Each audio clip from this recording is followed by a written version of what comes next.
Hello everyone, welcome to Ken studies. आज है 11 अक्टूबर। Start करते हैं आज के एमसीक्यू क्वेश्चंस। आज का फर्स्ट क्वेश्चन है, what is the theme for Ayurveda day 2023।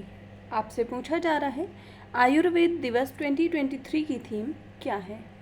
आपके ऑप्शंस हैं, let's use Ayurveda, Ayurveda for one health, Ayurveda is life या फिर keep disease away with Ayurveda. आपसे इस वर्ष के आयुर्वेद दिवस की थीम पूछी जा रही है और इस क्वेश्चन में आपका करेक्ट ऑप्शन हो जाएगा ऑप्शन बी। इस वर्ष की थीम है आयुर्वेदा फॉर वन हेल्थ। यहाँ देख सकते हैं आप, union minister for Ayush Sarbananda Sonowal said that the 8th Ayurveda day will be celebrated on the 10th of next month. मतलब आयुर्वेदा डे जो 8th आयुर्वेदा डे है वो मनाया जाएगा 10th ऑफ नवंबर को। The main event will be held at Panchkula in Haryana और इस वर्ष की थीम होगी Ayurveda for one health. The ministry intends to explore the potential of Ayurveda in promoting wellbeing of not only human beings but also the wellbeing of environment, plants, animals etcetera. बढ़ते हैं next question की ओर। India has agreed with which country for 5 years roadmap for defense cooperation? आपसे पूछा जा रहा है, भारत ने रक्षा सहयोग के लिए किस देश के साथ 5 साल के रोड मैप के लिए सहमति व्यक्त की है। आपके ऑप्शंस हैं, जापान, रवांडा, तंजानिया या फिर रशिया। और इस क्वेश्चन में आपका करेक्ट ऑप्शन हो जाएगा ऑप्शन सी। ये सहमति व्यक्त की गई है भारत और तंजानिया के मध्य।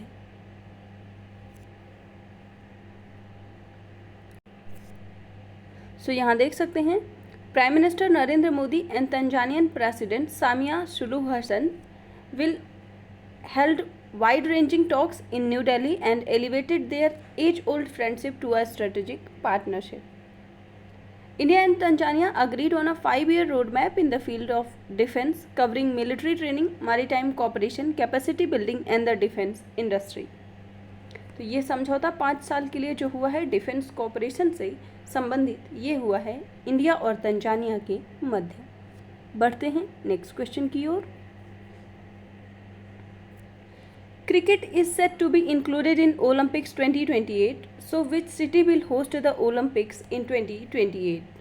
आपसे पूछा जा रहा है, ओलंपिक्स 2028 में क्रिकेट को शामिल किया जा रहा है। आपको बताना है कि जो ओलंपिक 2028 में आयोजित होगा इसका मेजबान शहर कौन सा होगा।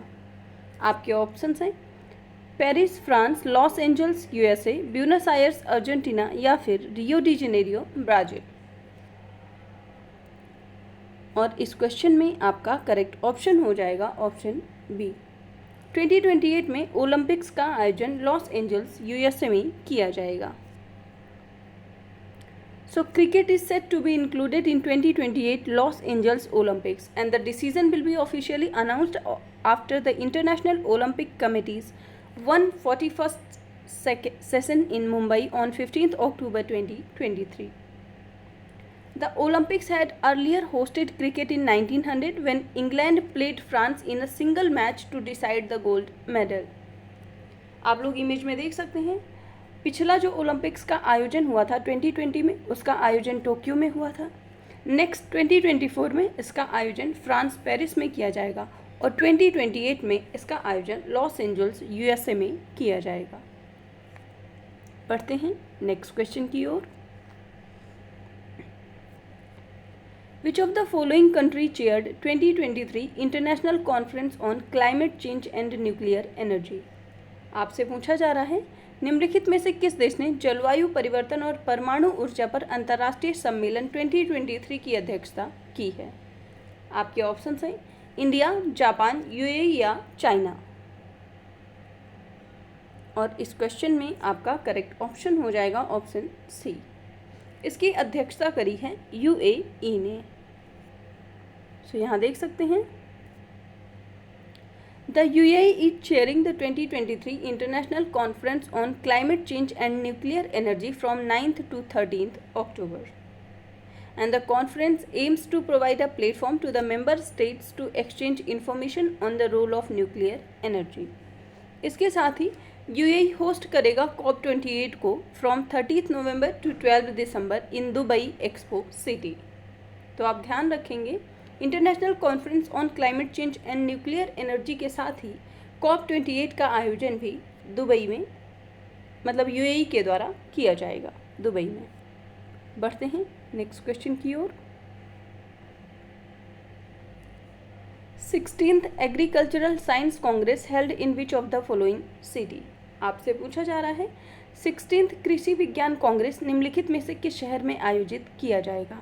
आपके ऑप्शंस हैं कोची, न्यू दिल्ली, चेन्नई या फिर नन ऑफ दीज। और इस क्वेश्चन में आपका करेक्ट ऑप्शन हो जाएगा ऑप्शन ए। इसका आयोजन कोची केरला में किया गया। सो यहाँ देख सकते हैं the 16th agricultural science congress was inaugurated by the union minister for fisheries, animal husbandry and dairying Purushottam Rupala in Kochi on 10th October 2023. And the Congress aims to generate a scientific discourse around transforming India's agri-food system into sustainable enterprises. तो आप ध्यान रखेंगे इसका आयोजन कोची केरला में किया गया है और 10th अक्टूबर से शुरू किया है और 13th अक्टूबर तक ये कांग्रेस का सेशन चलेगा। बढ़ते हैं नेक्स्ट क्वेश्चन की ओर। What is the theme of 10th India Sweden Innovation Day 2023? आपसे पूछा जा रहा है 10वें भारत स्वीडन इनोवेशन दिवस 2023 का विषय क्या है। आपके ऑप्शंस हैं accelerating green growth, accelerating India Sweden green transition, sustainable life या फिर ग्रीन फॉर ऑल। और इस क्वेश्चन में आपका करेक्ट ऑप्शन हो जाएगा ऑप्शन ए। इस वर्ष की थीम है एक्सेलरेटिंग ग्रीन ग्रोथ। सो यहाँ आप देख सकते हैं India and Sweden recently celebrated the 10th India Sweden innovation day with a special focus on the theme accelerating green growth on October 9, 2023। और इसका एम है to effectively address pressing global challenges while remaining steadfast in the pursuit of immediate objectives on the path to achieving a net zero future। बढ़ते हैं next question की ओर। Which of the following countries with India jointly launched a $600 million fund for climate and environment projects? आपसे पूछा जा रहा है निम्नलिखित में से किस देश ने भारत के साथ संयुक्त रूप से जलवायु और पर्यावरण परियोजनाओं के लिए $600 मिलियन का फंड लॉन्च किया है। आपके ऑप्शंस हैं USA, इंडोनेशिया, फ्रांस या जापान। और इस क्वेश्चन में आपका करेक्ट ऑप्शन हो जाएगा ऑप्शन डी। ये फंड लॉन्च किया है भारत और जापान ने मिलकर। सो यहाँ आप देख सकते हैं India's national investment and infrastructure fund and Japan's bank for international cooperation jointly launched a $600 million fund to climate and environmental projects. मतलब ये जो $600 मिलियन का फंड है ये क्लाइमेट और इन्वायरमेंट प्रोजेक्ट से संबंधित है। The Indian government will contribute 49% to the target corpus and remaining 51% will be contributed by the Japan Bank of International Cooperation. और इसका ऑब्जेक्टिव है to invest in environmental sustainability and low carbon emission strategies.